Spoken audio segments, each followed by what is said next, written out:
నమస్తే, నేను మీ Shiva. Welcome to political engine. Delhi assembly ఎన్నికలకు సంబంధించి అయితే ఎన్నికల కమిషన్ నోటిఫికేషన్ విడుదల చేసింది. ఫిబ్రవరి 5వ తేదీన ఎన్నికలు జరగనున్నాయి.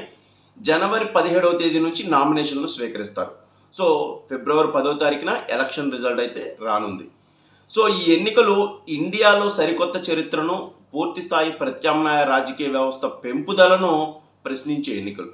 ఎందుకంటే ఇంత చెప్తున్నాను, అరవింద్ కేజ్రీవాల్ అనే ఒక వ్యక్తి సామాన్యమైన వ్యక్తిగా ఆమ్ ఆద్మీ పార్టీ సామాన్యుడి పార్టీగా ఒక పార్టీని నెలకొల్పి 2 రాష్ట్రాల్లో అప్రతిహాసంగా అధికారాన్ని చేపట్టి ఒక ప్రత్యామ్నాయ శక్తిగా ఎదుగుతున్న ఆమ్ ఆద్మీ పార్టీకి ఇవి డూ ఆర్ డై ఎన్నికలు. ఎందుకంటే పంజాబ్లో ఇప్పటికే సుస్థిరమైన ప్రభుత్వం ఉంది, అలాగే ఢిల్లీలో కూడా ఆమ్ ఆద్మీ పార్టీ ప్రభుత్వం ఉంది.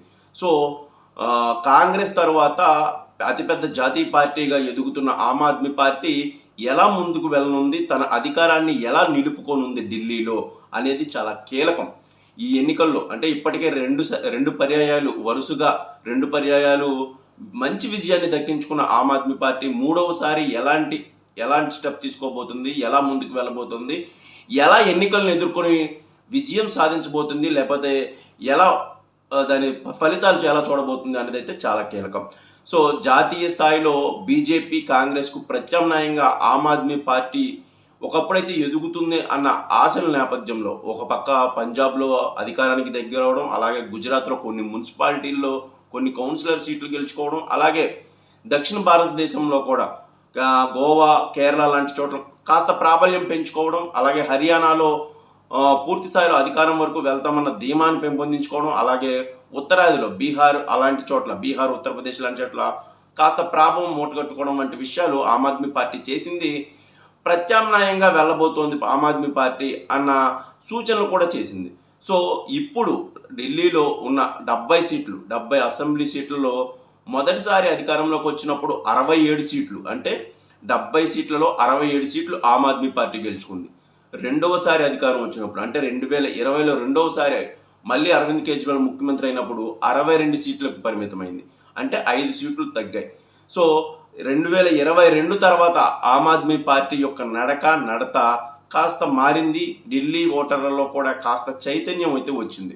ఎందుకంటే లిక్కర్ కుంభకోణం అనే కాదు, లేకపోతే అరవింద్ కేజ్రీవాల్ అంత బలంగా ప్రభుత్వాన్ని పూర్తి స్థాయిలో సామాన్యుడికి అలాగే మధ్యతరగతి వ్యక్తులకి అంత దగ్గరగా చేర్చలేరు అన్న అభిప్రాయం అయితే వచ్చింది. మరోవైపు రైతుల యొక్క నిరసనలు, అలాగే ఢిల్లీలో ఉన్న కాలుష్యం కానీ ఇతరత్ర అంశాలు కానీ ఢిల్లీకి మళ్ళీ అంత ప్రభావం తీసుకురాలేవు, మళ్ళీ దక్షిణాదిన ఒక రెండో క్యాపిటల్ వస్తుంది అన్న వార్తలు, లేకపోతే రాజకీయంగా పూర్తి స్థాయిలో పట్టు నిలుపుకోలేకపోయారు, పూర్తి స్థాయిలో మొదటిసారి ఉన్నంత ప్రభావవంతంగా సంక్షేమ పథకాలు కానీ అభివృద్ధి కానీ అరవింద్ కేజ్రీవాల్ చేయలేకపోయారు అన్న విషయాలు కానీ, రెండవసారి వచ్చిన లిక్కర్ కుంభకోణం అయితే ఢిల్లీలోని ఆమ్ ఆద్మీ పెద్దలను మొత్తం కుదిపివేసింది. సో దీని ఫలితంగానే అరవింద్ కేజ్రీవాల్ జైలుకి వెళ్ళిన తర్వాత ఆయన రాజీనామా చేయడం, ఆ రాజీనామా చేసిన తర్వాత ఆషికి అని ఆమెను ముఖ్యమంత్రిని చేయడం, అవన్నీ వరుసగా జరిగిపోయినాయి. సో ఇప్పుడు ఎన్నికలు చాలా కీలకమైన ఎన్నికలు అరవింద్ కేజ్రీవాల్కి. సో అరవింద్ కేజ్రీవాల్ ఎలా ముందుకు వెళ్ళబోతాడు ఏంటి అనేది చాలా కీలకంగా ఉంది. ప్రస్తుతం అయితే ఢిల్లీ రాజకీయాలు చాలా గుంభనంగా ఉన్నాయి. 2024 లోక్సభ ఎన్నికల్లో 7 లోక్సభ సీట్లకు 7 లోక్సభ సీట్లు బీజేపీ గెలుచుకుంది ఢిల్లీలో. సో ఇదే ఉత్సాహాన్ని కొనసాగించాలి, ఇదే ఉత్సాహంతో ముందుకు వెళ్ళాలి, అసెంబ్లీని కూడా ఖచ్చితంగా కైవసం చేసుకోవాలి.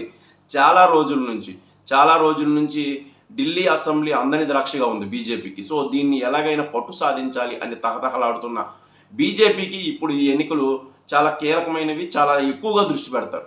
సో ఈ 70 నియోజకవర్గాల్లో గతంలో 2020లో చాలా తక్కువ సీట్లు వచ్చినాయి, 8 సీట్లకు మాత్రమే బీజేపీ పరిమితమైంది. సో ఈసారి ఖచ్చితంగా మ్యాజిక్ ఫిగర్ను దాటాలి, 35 దాటి రావాలి ఎట్టి పరిస్థితుల్లో అని అయితే భావిస్తున్నారు. దీనికి అన్ని రకాల సమీకరణాలు చేస్తున్నారు పెద్దలు. సో ఈసారి అరవింద్ కేజ్రీవాల్ వేసే నడక, లేకపోతే ఇటువైపు బీజేపీ వేసే అడుగులు రెండు కూడా చాలా కీలకంగా ఉన్నాయి. ఈ ఎన్నికల నోటిఫికేషన్ వచ్చిన తరుణంలో అభ్యర్థుల ఎంపిక దగ్గర నుంచి, ముఖ్యంగా ఢిల్లీలో ఎక్కువ అక్షరాస్యత శాతం ఎక్కువగా చదువుకున్న వాళ్ళు ఎక్కువ, వాళ్ళని ఎలా ప్రభావితం చేస్తారు, ముఖ్యంగా కేంద్ర ప్రభుత్వం కానీ లేకపోతే కేంద్ర ప్రభుత్వం ఇచ్చే పథకాలు కానీ లేకపోతే అరవింద్ కేజ్రీవాల్ ప్రభుత్వంలో లోపాలను ఎలా ఎత్తి చూపుతారు బీజేపీ నాయకులు, ఎలా క్షేత్రస్థాయిలో ముందుకు వెళ్ళి మళ్ళీ ఓటు బ్యాంకును మళ్ళీ కొడగడతారు అనేది అయితే చాలా కీలకంగా ఉంది.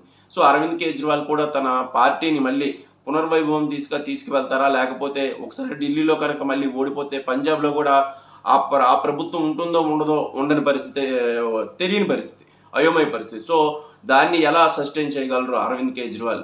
ఇప్పటికే జాతీయ పార్టీగా మేము ముందుకు వెళ్తామని చెబుతున్న అరవింద్ కేజ్రీవాల్ ఎలా ముందుకు వెళ్ళగలరు అనేవైతే ఢిల్లీ ఎన్నికలు మొత్తం భారతదేశంలో ఒక ప్రత్యామ్నాయ పార్టీ వ్యవస్థకైతే ఒక అంకురార్పణ జరిపే అవకాశం అయితే ఉంది. మూడోసారి కనుక అరవింద్ కేజ్రీవాల్ గెలిస్తే ప్రత్యామ్నాయంగా మరింత బలంగా ముందుకు వెళ్ళడు భారతదేశంలో. సో కాబట్టి ఇవన్నీ ఈ ఎన్నికలు అనేవి చాలా చిన్న ఎన్నికలు కాదు. ఢిల్లీ ఎన్నికలు అనేవి చాలా కీలకమైన ఎన్నికలు, భారతదేశం మొత్తం దృష్టి పెట్టి ఎన్నికలు. దేశ రాజధాని ఎన్నికలతో పాటు ఈ ప్రత్యామ్నాయ పరిస్థితి ఎంత బలంగా వెళ్తుంది, ప్రత్యామ్నాయ పార్టీలు ఎంత బలంగా ముందుకు రాగాలో భారతదేశంలో అనేది కూడా తేలబోతోంది. సో ఇప్పటికే నోటిఫికేషన్ వెలువడిన తరుణంలో ఎలాంటి ఎత్తులు, ఎలాంటి పై ఎత్తులు ఉంటాయనేది మనం ఎప్పటికప్పుడు తెలుసుకుంటూ ఉందాం. ఈ వీడియో కనుక నచ్చితే ఒక లైక్ ఇచ్చి నన్ను ప్రోత్సహించండి. అలాగే మీ అభిప్రాయాలను ఖచ్చితంగా కామెంట్ రూపంలో చెప్పండి. Thank you.